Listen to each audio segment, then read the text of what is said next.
when the Catamounts were making their run at the tail end of the first quarter and the start of the second quarter, what did you see from y'all's end that allowed them to get on that run, and how did you adjust to counter that?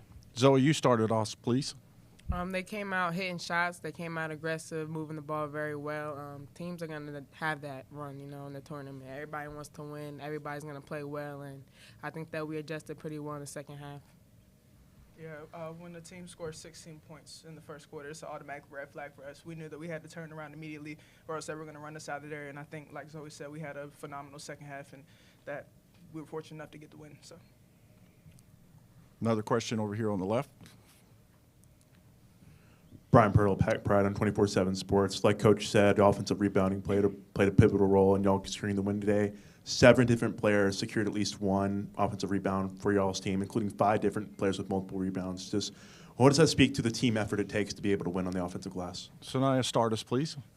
I think we run enough in practice. Coach Moore says if you don't crash the boards, then you're either going to run, you're not going to play. I know me personally, I got subbed out first half because I wasn't crashing the boards. So it just shows that he has high standards for us. He expects us to crash the board because he knows that we can. We're longer. We're aggressive when we go in there. So if we go in there, he just hopes it'll fall into our hands. So even if we just have one going back and 4 crashing, his hopes is that somebody gets it. And just to see that we have multiple players down there crashing the O boards, it just shows that we can, and we just have to keep continuing to do so. Zoe? She hit it on the spot. Of course. That's the way to defer, just like a guard. Yes, stay here on the left.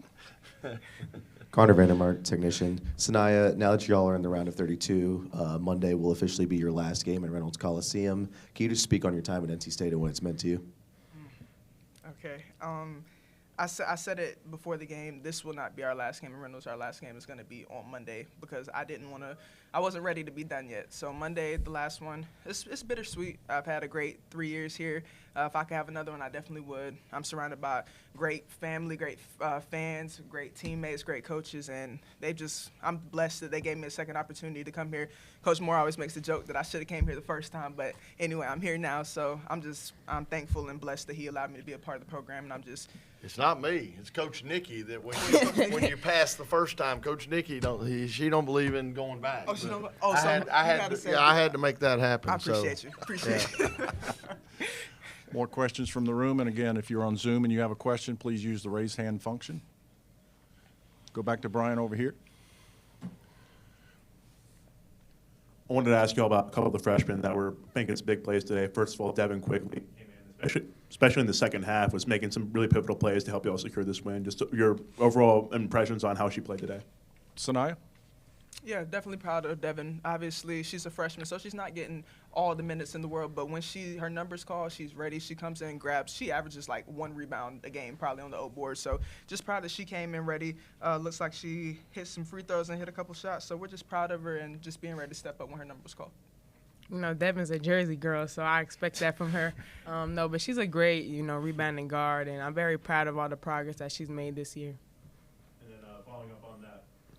There we go. Following up on that, Lorena Wu also made some big plays in the post, came in and was able not only got some second chance points like we were saying earlier, but got some defensive stops against Vermont's bigs. Just how pivotal was she and be able to secure the win today? Zoe, you can start.